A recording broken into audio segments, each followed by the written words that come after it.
salaamaaleykum ñoo ngi ziar baax sëñ Abdou bu dee yaa ngi gis sama kii bi yaa ngi may dégg ndax kii bi mi ngi leer son bi boo mënee defal ci commentaire rek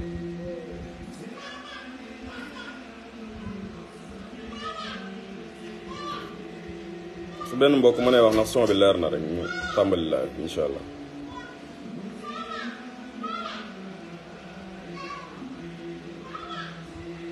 asalaamaaleykum ñoo ngi ziar bu baax di nuyu ñëpp di ñëwaat rek di def benn waa kay baax na waa jërëjëf sëñ Abdou di ñëwaat di def benn taxaw seetlu rek comme niñ ko baaxoo di defee ci lépp loo xamante ni dañoo gis ni lu ñu war a jëmee ay xalaat la ak ay gisin dama jàppit ni xëy na nit moom loo xës ba loo bokk te loola ñor la di ci jëmal say xalaat ak say gëstu da dul mën a ñàkk daal ci ku mbir ñor loolu rek moo waral live bi waaye du boroom xam-xam wala kuy jaay dara kuy live donc voilà xam naa li ñu fas yéene waxtaane rek mooy suñ mbokki Baay Faal yi nga xamante nii Sëñ Muntaxa da leen a dénk wàllu sàmmal ko war may dëkk bii di Touba loolu ci la waxtaan wi di jëm incha allah xam naa comme li may faral di wax rek ni yoonu murid moom ak ni mu bindoo nga xam ne lépp day dellu ci yonent bi alayhi salaam boo xamee dëgg taarixul lislaam wala ngay ab gëstukat da ngay gis ni dara lu bare ba lu lépp loo xamante ni lu wér la daal da ngay gis ni moom am na cëslaay lu wér ci diine yoonu Baay Faal ni ma koy waxee rek yoon la woo xamante ni moom ni Sëñ Muntaxa di wax ban loolu laa gëm pas-pas boobu laa ci am mooy balaa dara xew ay murid lañ ay taalibe Sëñ Tuubaa lañ yoo xamante ni tamit jeex tàkk ci jàngaleem Sëñ Tuubaa maanaam maam Cheikh daa jëmmal li sëñ bi doon woote moo tax effectivement ñu naan ko baabul muridin kon kooku moom li mu nekk ku ko comprendre te ne ci lu wér nga nekk loo xamante ni xel dajul sax nga koy am loo ci sikk sàkk wala leneen kon ak Baay Faal moom xëy na du loolu moom lañ am yéene waxtaane waaye aw yoon la ci biir yoonu murid comme ni muy amee ci nga àdduna sosoo ba léegi ci taarix lépp lu judd buy màgg bu yàggee day am yuy judduwaat ca biir loolu mooy fi mu ne nii ak Baay Faal donc ma gis ni yoon la ci biir Baay Faal gi ak communauté la boo xamante ni ñu discipliné lañ comme nga xamante ni maam Cheikh moo jëmmal wooteeb sëñ bi te sëñ bi lim indi moom li ci ëpp doole yaakaar naa ay teggin la yaakaar naa yoon wi mu wax ni moom la ñu tànnal mooy yoon ay teggin yu suñu borom gërëm nee na bi mu xoolee yoon yëpp dafa gis ni yoon yi jëm ci yàlla daanaka noonu mu koy waxee ci masaalik bari na lool ba jéggi dayo waaye bi mu ñu ci tànnal moom muy bi gën a gaaw gën a wér mooy yoonu teggin yu yàlla gërëm loolu moom da ngay gis ni Baay Faal yi ñoo ko jëmmal loolu nag li may wax nii mooy ñi nga xamante ni dañoo dégg njàngale maam Cheikh Ibrahima Fall di ko dund gëm ko nga xam ni voilà di ko pratiquer à la lettre ñooñu foo leen gis da ngay am estime ci ñoom ak respect da ngay xam ni ñu humble ñu xam li xew ñoo nekk nii donc communauté la boo xam ni wax dëgg yàlla am ku lu baax ñor nga leen di gëstu da ngay mujj yow da ngay daal dem kenn dala dul mën a tee génne ci Baay Faal yi moo tax man ma jàpp ni bépp murit bu dëggal gëm Sëñ Tuubaa te xam li xew moom ab Baay Faal nga loolu laa gëm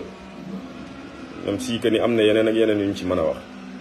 kon loolu mooy c'était une introduction ci la communauté Baay Faal maam Cheikh Ibrahima Fall li mu représenté ci yoonu murid ak li mu ci def ak effort yi mu def ba yoonu ak si fii comme ni ko mag ñi naturellement àndoon ak sëñ bi wala ñi sëñ bi yar ñëpp wala ñi am ngërëmul sëñ bi ñëpp ni ñu am donc bàyyi fi communauté boo xamante ni vraiment da ngay gis ni force murid gi moom da ngay wax ni mooy la communauté Baay Fall ci biir yoonu murid da nga gis force la boo xamante ni damay waral di wax ni kenn warul leen sax di leen exposer ndax lu baree baree ngi daan sécuriser wu c'était grâce à ñu baree bari ñoom lañ daan bàyyi xel te looloo taarix moo ko jëmbat ba mu agsi fii xam naa du ma dugg ci bu baax a baax ci sujet bi wàllu Baay Faal yi lu baree bari xam nañ ko ndax gëstu nañ ko lu ñu yàgg passionné la maa ngi fàttaliku bi may gën a nekk tout tànk boobu sëñ Modou Aminta moo fi nekkoon ak sëñ Saliou da nga daan gis maanaam sëñ Modou ni mu daan magee waaye bu demaan ci sëñ Saliou da nga daan gis ni mu nekkee woon personnalité boo xamante ni loolu damaa yéemoon daal donc poussé woon na ma ci gëstu ci waaye nag comme li communauté Baay Faal yi bu ñu waxee li dal communauté mouride dal l'islam de manière générale dal woote yëpp mooy luy màgg lu ne day mujj am ay débordement day mujj yu ci bokkul dugg ci loolu moom il faut ñu reconnaître ko ni mu dalee yoonu murid dal l'islam noonu la dalee la communauté Baye Fall dem na ci ba ñu baree bari sax bu ñu bëggee defum dëngte dañuy wax ni ñoom ay Baye Fall lañ voilà te ñi xam-xam nañ ni du ñuy Baye Fall waaye nag ndax mën nga fu yàqkat taxaw ni Baye Fall la nga taxaw fa ni du ba Baye Fall loolu moom voilà mënta nekk. donc ma gis ni sëñ Mountakha yàlla na ko fi yàlla yàggal lool te mu wér maanaam yéene ji dafa rëy ambition yi rëy li mu bëgg a liggéeyal sëñ Touba rëy te xam na ni li mu bëgg a liggéeyal sëñ Touba sëñ Mountakha daal bu dee koy topp wala koy bàyyi xel da ngay mujj xam ni loolu Robinson waxoon ni dans toutes les confréries musulmanes il n'y a que Cheikh Ahmadou Bamba qui a fondé un projet de société réaliste et réalisable. Robinson teg ci ni mais malheureusement à qui c'est destiné n'ont pas compris le message. xanaa jàpp ne waxi Robinson jooju daa dellusiwaat ci sëñ Mountakha ak ñun maanaam li ñu sëñ Mountakha di woo comprendre ñu ko sax xamuñu ko jamono fàbbi nañu ba bu joxoñee gauche ñun droite lañ jëm waaye ku sëñ Mountakha moom li may wax benn kilifa naan ko li lay metti ci moom mooy at yi mu jote ci xilaafa gi ni mu magee waaye jàpp naa ne bu ci jote woon ci teel boo tul moom kéemaan lay doon daal. waaye comme pour dellusiwaat sëñ Mountakha jëloon na dëkk bi war may dëkk bi ndax dëkk bi am na nu mu daan doxee Safinatul Amaan mi ngi fi woon daan sàmm yenn yi nga xamante ni yellul ci dëkk bi jaaduwul rafetul moo ko daan sàmm di ko lijjanti sëñ bi. ba ñu baree bari daaw ñu ko sañ a def ci dëkk bi ndax dañ daan wax ni Safinatul Amaan mi ngi fi bi yàlla defee am yu ci xew ba mujj gi Safinatul Amaan am ay jafe-jafe ñu dissoudre ko sëñ Mountakha tas ko bi mu ko tasee joxoon ko police sécurité dëkk bi ndax xam na ni dëkk bi. li may faral di wax rek Touba dafa nekk dëkk buñ na ci biir Sénégal ba pare am benn statut particulier boo xamante ni waaye rek état du Sénégal jëlu ko sérieux bi ci waroon defu ko donc di ko Touba day dem ak boppam li mënta ñàkk rek la leen état di jox parce que Touba fi mu ne ni mu toll ñu naan 2 millions et quelques 2 millions jàpp 2 millions 500 d'habitants fu ñu nekk même si que ni recensement bu bees bi man awma données yi waaye da ngay gis ni Touba ni mu toll ñu naan 2 millions 500 fu ñu nekk te nombre de policiers yi nekk Touba su ma juumul matuñu 200 wala ils vont tourner autour de 200 donc insécurité totale moo fi nekk ci manque de force de l'ordre maintien de l'ordre ñu koy amu fi. bu wàllu maintien de l'ordre bi domaine boo jël rek boo ci doon xool Touba par rapport ak nombre population bi mu amee da ngay gis ni Touba dañ koo sàggane donc état kon du yitteem du Touba daal. de manière générale du état bii fi nekk rek waaye état yëpp yi fi jaar li mënta ñàkk wala loo xam ne politique lañ ci daan bëgg moo leen daan yitteel ci Touba te Touba day taw féexi Sénégal ñu bëree ba dañuy foog ni Touba yëfu murit yi la mais Touba à part lim doon dëkkub murit yi mais day taw féex ci Sénégal imaginons Sénégal sans Touba xam ñëpp kon dañuy ruyee jëm Dakar waaw Touba li fi ne fi mu ne nii daanaka dañ naan deuxième ville du pays mais fi mu ne li fi ne day balaa yàgg jàpp naan day dépasser la capitale parce que ni mu rëyee ak ni muy màggee je pense pas que ni Dakar malgré capitale même si que ni Dakar mooy capitale bi mais ni Touba di màggee je pense que bu ñu ko doon teg ci ay nattuwaay yu moderne yi dañuy gis ni ni muy gaawaayu màgg gi c'est beneen affaire la daal. donc li ma bëgg a wax daa doon dëkk boo xamante ni il faut ñu jël ko au sérieux état bi nag yaakaaruma ni moo koy def ñi nga xamante ni ñooy kilifa yi nga xamante ni ñoom la yàlla nattoo ñu yor héritage bi tamit damay gis ni daf leen a dépassé man léeg-léeg ma tëjoo kilifa yu mag di waxtaan ak ñoom ci dëkk bi da ngay gis ni dëkk bi ñoom dépassé na leen xamatuñu lu xew ci dëkk bi loolu moom mooy dëgg léegi nag état bu doon état bu sérieux dana leen accompagner yu baree bari mu koy former waaye nag suñu état yi moom en tout cas amaguñ état boo xam ni ay Touba wala njariñu population yi jaral na leen yenn yi ñoom fu ñu mënta am bien politique wala naxante fa duñ fa daanaka nos ko du leen yitteel waaye nag au delà de loolu ñi fi nekk nga xam ne ñooy kilifa diine yi am nañ la responsabilité wu parce que ñoom ñooy nommé ñi ñuy teg ci ñi doxal wàllu zahir si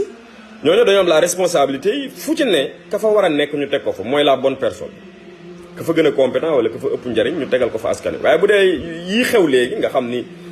sama taalibe la wala taalibe bu defi pexe ba jot benn kii ñu jox ko benn poste de responsabilité bu ñu ko joxee xamul li xew muy tardeel dëkk bi ci wàll yëpp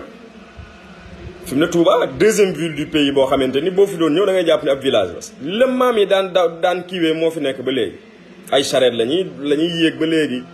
sare mburu jaay mburu sax mburu mi sax buñ koy ci xam naa njaay ni dinañ waxati saa yi bëgg na mburu mais même mburu sax ci sareet yi lañ koy wër di jaay hygiène di rien boo demoon marché Ocass bi tey hier maa ngi ci waxtaan ak benn un dirigeant ma ne ko mais Touba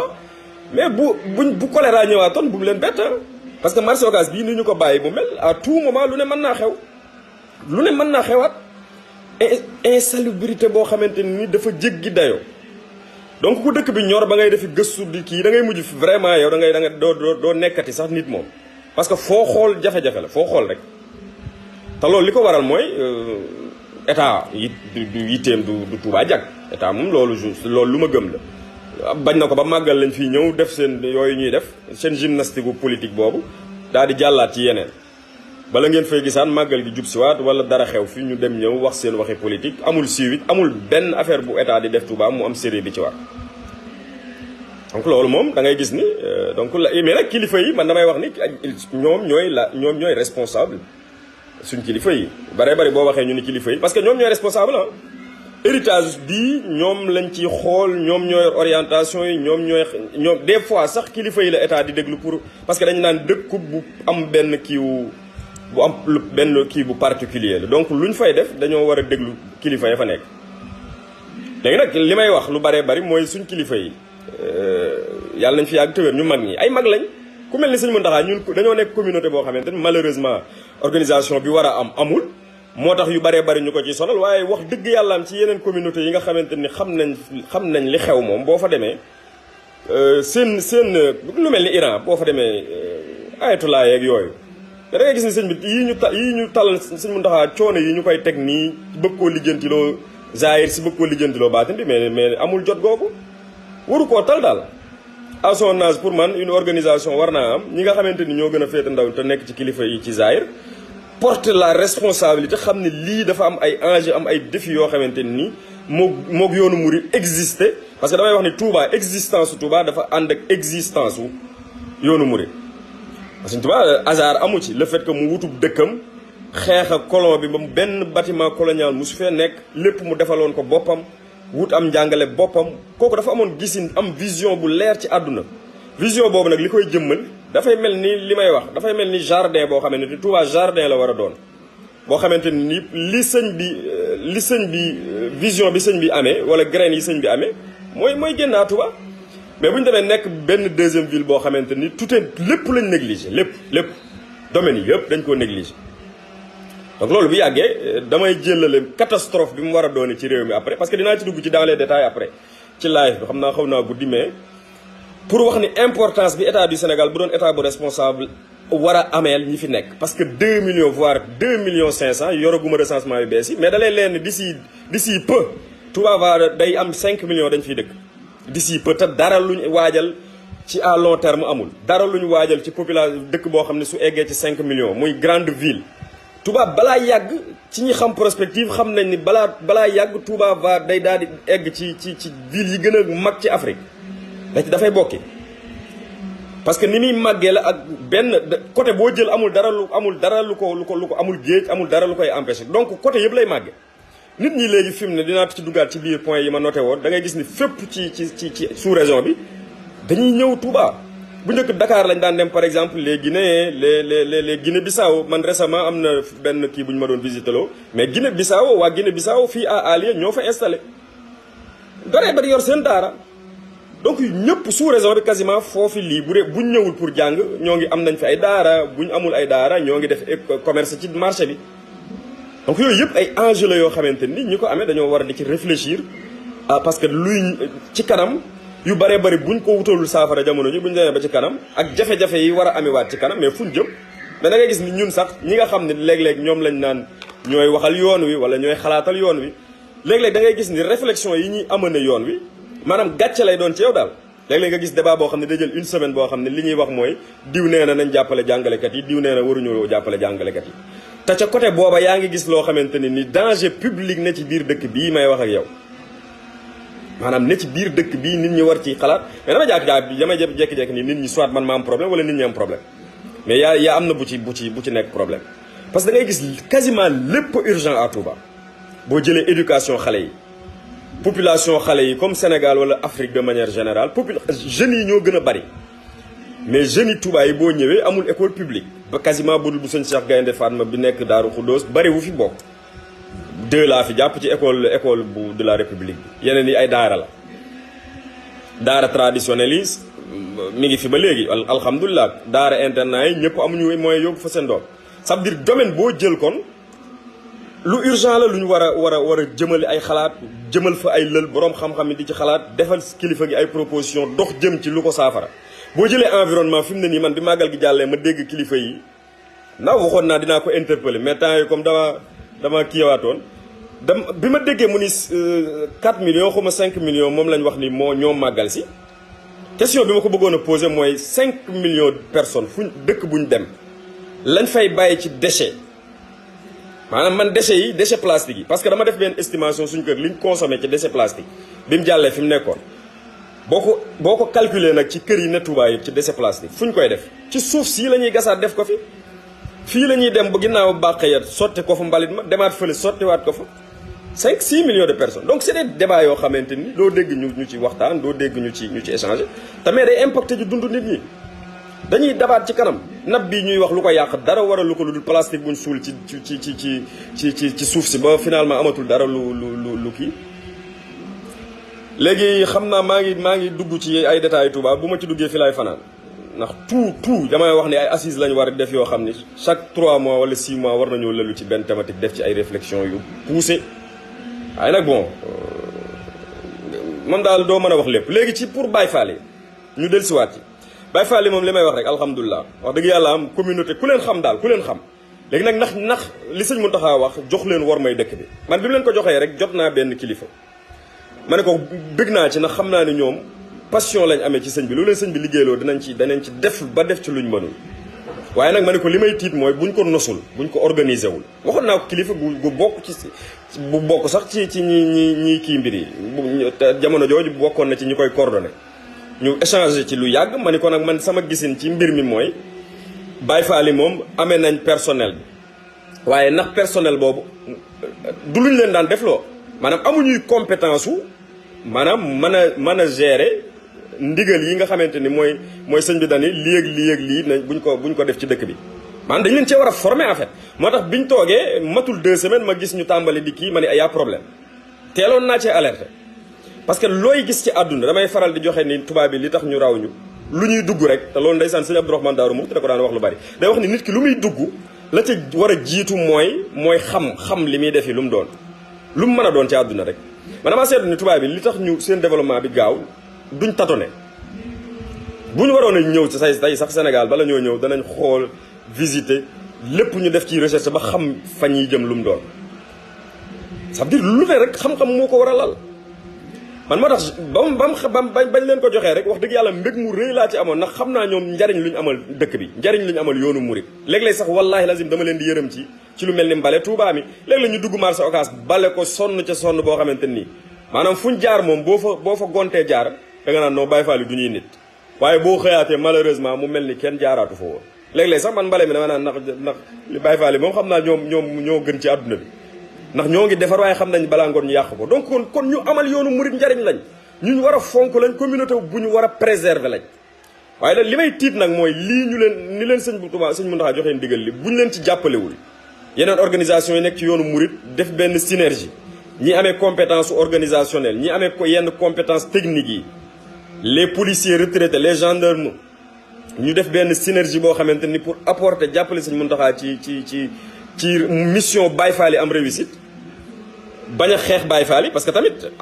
affaire yi dafa am léegi ay enjeux yoo xam ni bu sëñ bi joxee ñii ñeneen ñi contre ko buñ demee ba ci biir di ci defaat ay galgal yooyu am na fi waaye nag finalement doo xam sax lan lañ bëgg daal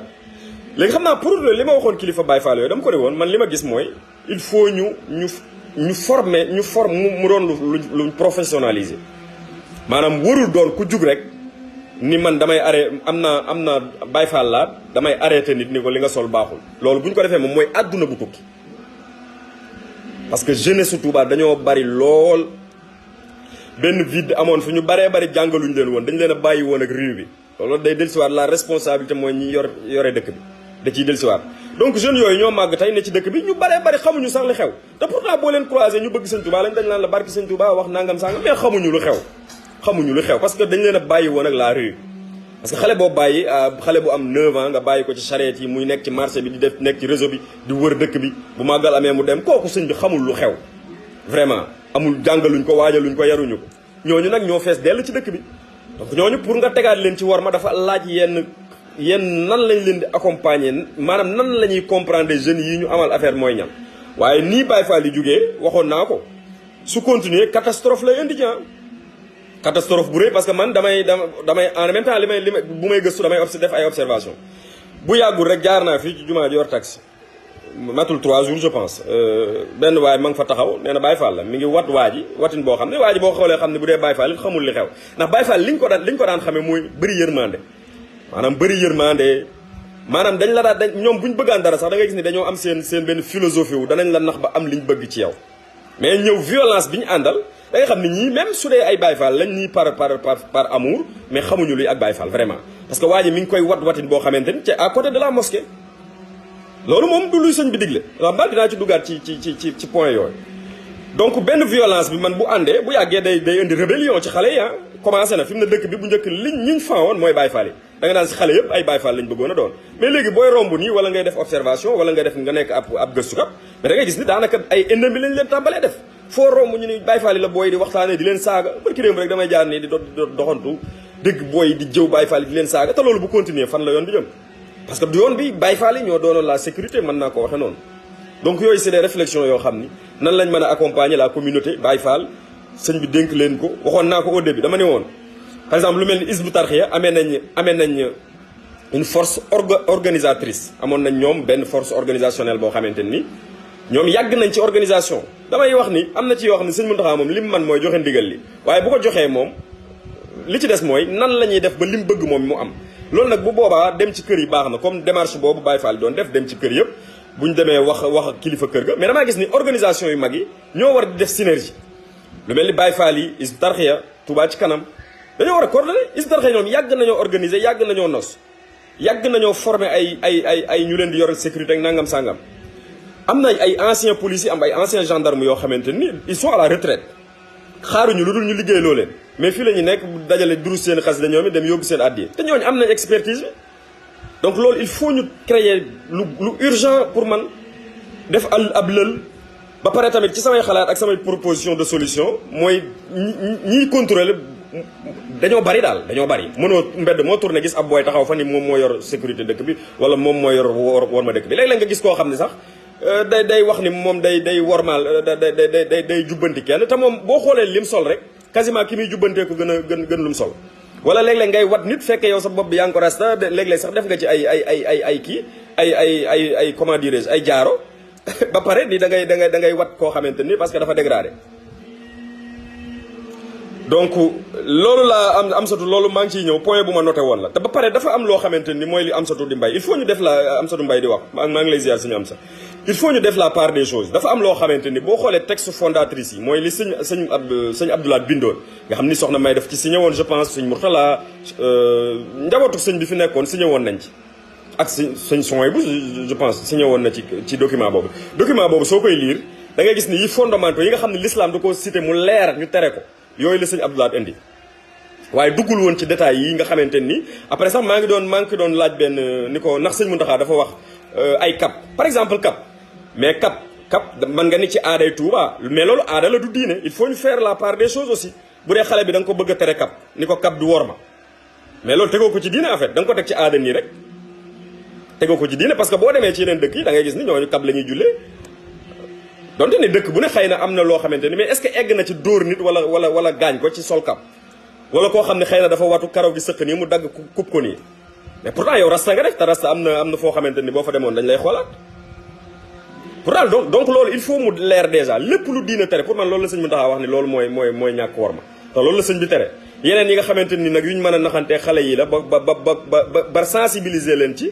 ba xëy na sax au moins ñu ni leen li wër jumaa yi sëñ Tuubaa ji wala kii bi dañuy tere sax ko ko façon mais tere cap ci xale yi ci biir dëkk bi loolu pour man c'est inadmissible te gis naa ñu boole ko ci ni yi ñu wax ni dafa manqué war ma seen wat yooyu ñuy wat d'accord mën nañu wax ni centre ville bi parce que ay loi wala ay kii tamit boo koy teg soo ko taralee genn taraay gi de yow yaay dem yow mi ko taraloon yaay dem ba bëgg cee génnaat loolu laa gis ni moom la Baye Fall yi nar a indil seen bopp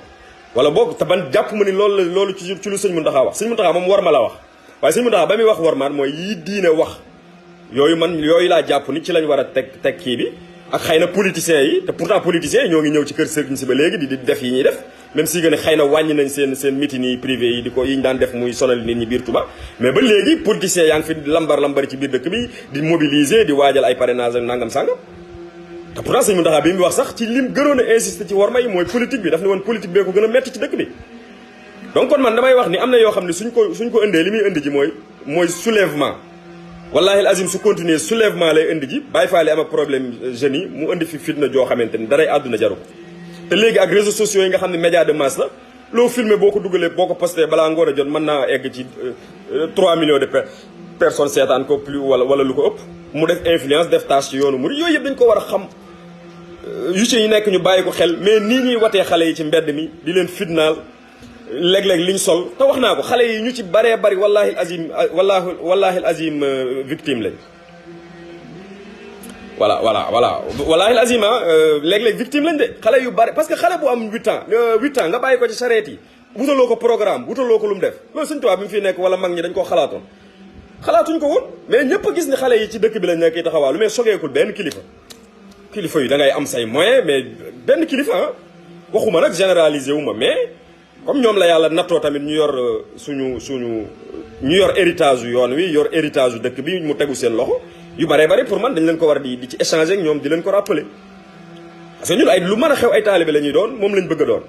waaye nag il faut ñu dimbali ñu ci parce que xale yi moom ñooy màggi mais xale bu ne ci charrette yi 8 ans ba 20 ans mais kooku victime la nañ ko wax te dee victime la yii ñu bëgg a rattraper yëpp yàgg naa ci def ay alerte fi mu ne génération moo nekk ci génération boo xam ne xamuñu lu xew maanaam ay kii sax leen tane te population bu baree bari la donc pour man c'est des questionnements yu war nañ ko gën a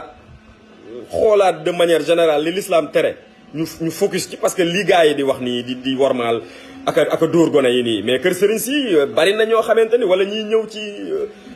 na ma yàlla baal mais kon foofu la ñu war a tàmbale par exemple sol cap wala wat sa bopp ak xeesal lan moo gën a kii ci l'islam kenn ñu maa wax ni cap moom lañ kii cap kenn ku ma mën a indil fuñ ko teree amul te pourtant boo solee cap wala mais boo xeesalee lu tax boo xeesalee yow ba xolli sa yaram ñu bàyyi la nga dugg ci jumaa bi est-ce que lu tax duñu leen ko tere ni leen loolu war ma la donc il faut ñu faire la part des choses pour man mu teel a leeraat yu baree bari ñu cadré ko sol yu yiw nit ki mën naa sol yu yiw mais léeg-léeg gan sax ñëw ci dëkk bi sol pantalon bu yaatu ci jigéen sol robbum bu jot mais buñ xoolee da ngay gis ñu taxawal ko ni ko pantalon nga sol te pourtant pantalon boobu ngay critiquer moo gën a yiw sër bi nga xamante ni nit ki da koy sol bu ngelaw li kiyee muy muri yaramam bi mais pantalon comme aada la rek aaday dëkk bi ñoom xamuñu pantalon ci jigéen rek ñu focus ni noonu pantalon la mais il faut ñu revenir aat ci jamono buy dox jamono ji buy dox loolu suñu mag bi waxoon ñu xam ni jamono day dox nit ñi fi nekk doonuñu nit ñu nekkoon njaareem doonuñu nit ñi fi sëñ Saliou sax bàyyi woon 2007 ak léegi rek lu baree bari soppeeku na ci dëkk bi mentalité yu baree bari changé na nit ñi niñ daan giseetuñ noonu donc pour man réflexion yooyu léegi nag yooyu Baye Fall yi amee nañ personnel bi mais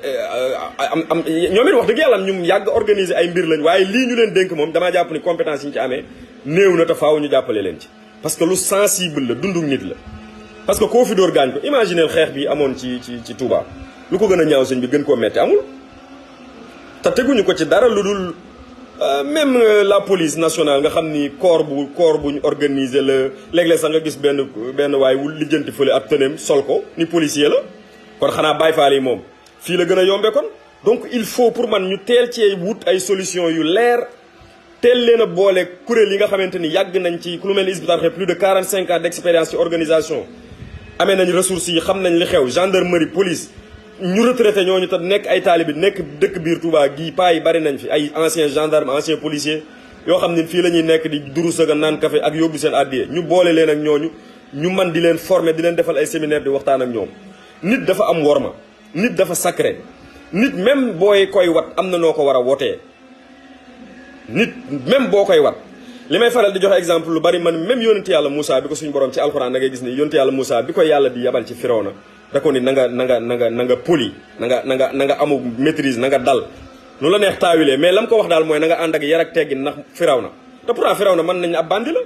mais pourtant yàlla dafa kon ça veut dire nit la yàlla teral comme mën a doon dafa am noo war a jëflante ak moom te pour man loolu yoonu murid moom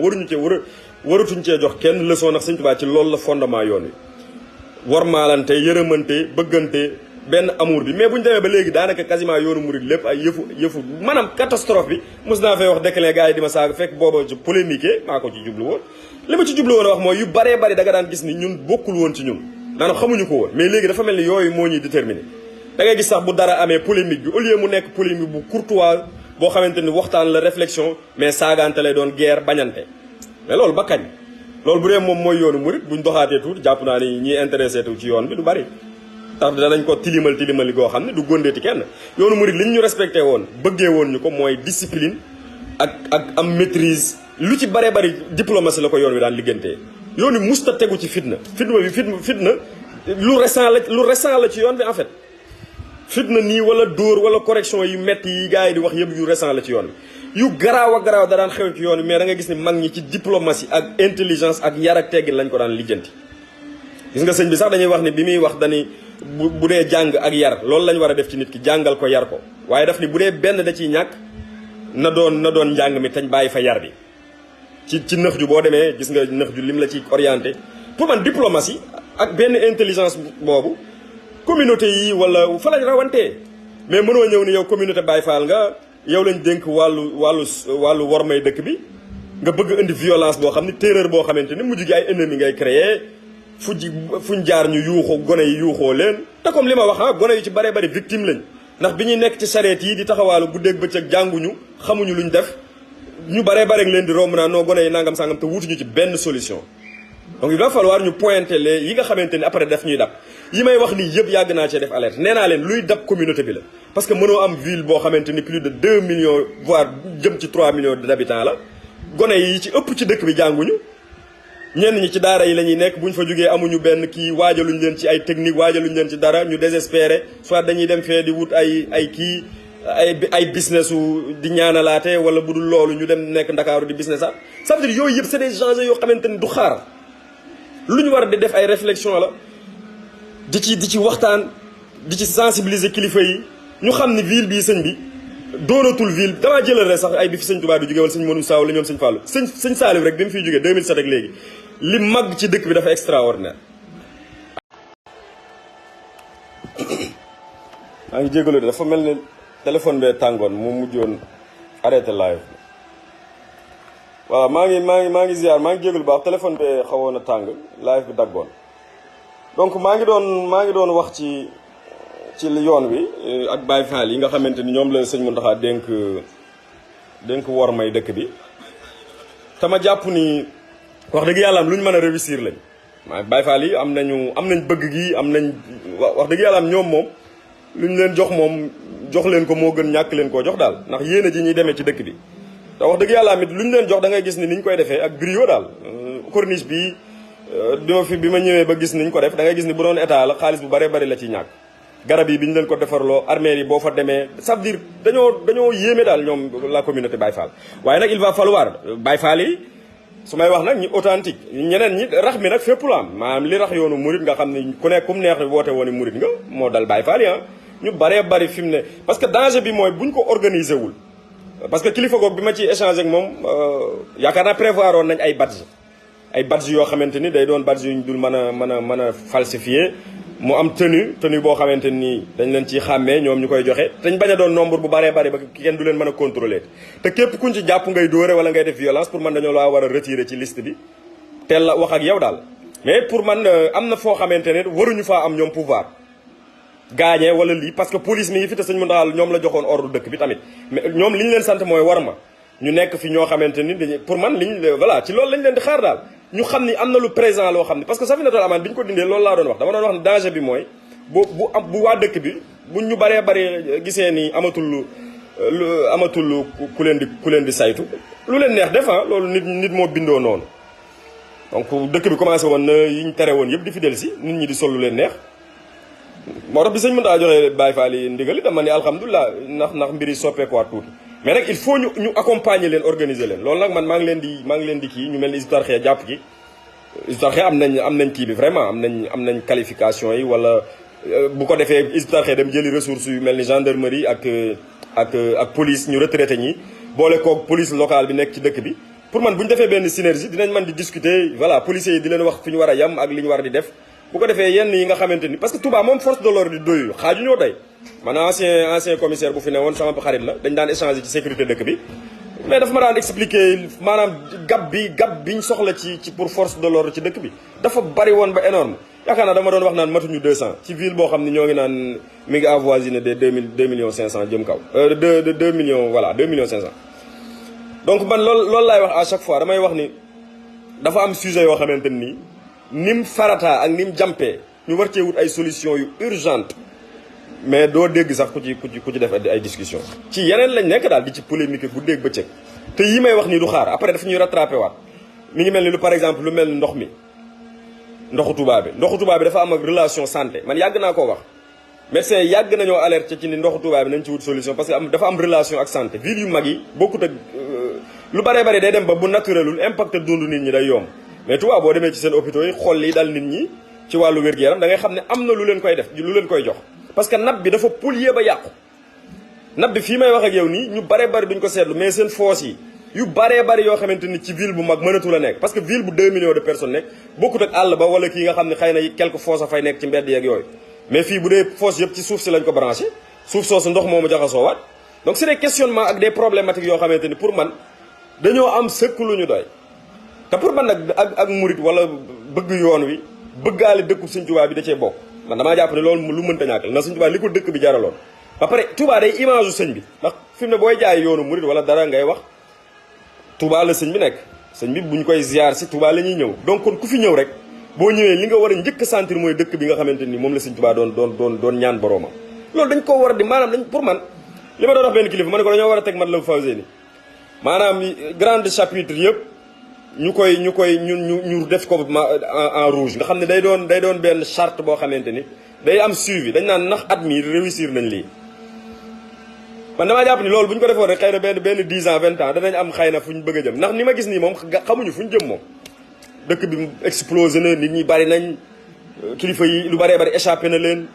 lu baree bari amatuñ ci contrôle état bi seetaan na donc dëkk boobu danger yi dafa bari wax dëgg yàlla am day dëkk bu ak ñaan téye rek waaye bu doon dëkk ordinaire yi ba léegi moom explosé na moom waxatuñ ko moom parce que li fi ne bari na ci ay nit pauvreté bi bari na manque d'éducation xale yi jànguñ jëluñu ko en charge bari na moom daal doy na waar donc nag yooyu ñi ko xam ba pare di ay gëstukat wala di ay bindikat tey seeti kilifa yi pour man yooyu dañ ci war di échanger kilifa yi di ci jàppalante xëy na loolu dina tax mu mujj amal njariñ yoon wi tañ bàyyi ci polémique gu bas étage yi ñuy nekk daal parce que loolu moom li muy yàq moo ëpp daal li muy yàq moo ëpp li muy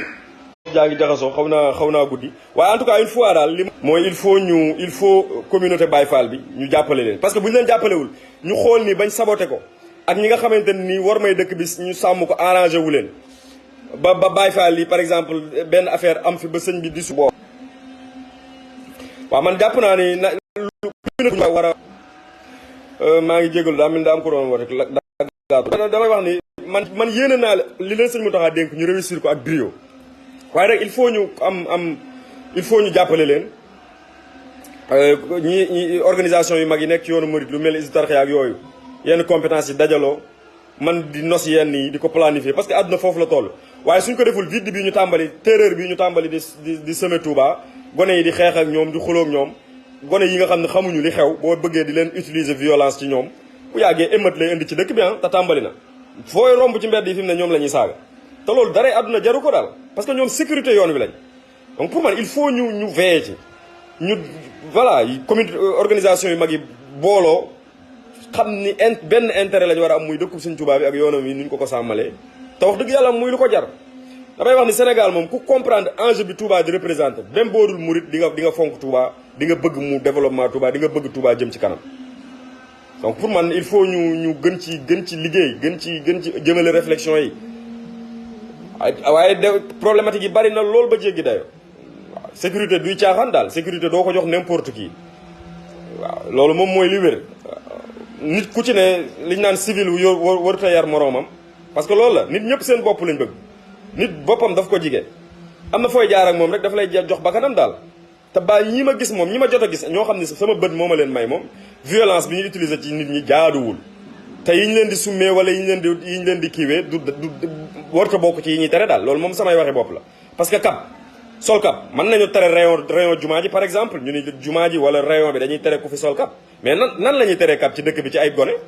dëkk bu mag la doonatul dëkk boo xamante ni ab kii la mën nañ wax ni quartier bi li wër jumaay Tuubaa ji wala zone boobu war ma ji egg na ci moom nit sax waruñu lay xaar ngay sol cap yaa ko war a xamal sa bopp waaye foofa mën nañ def ay panneau wax ni fii ak fii kat lii lañ fi bëgg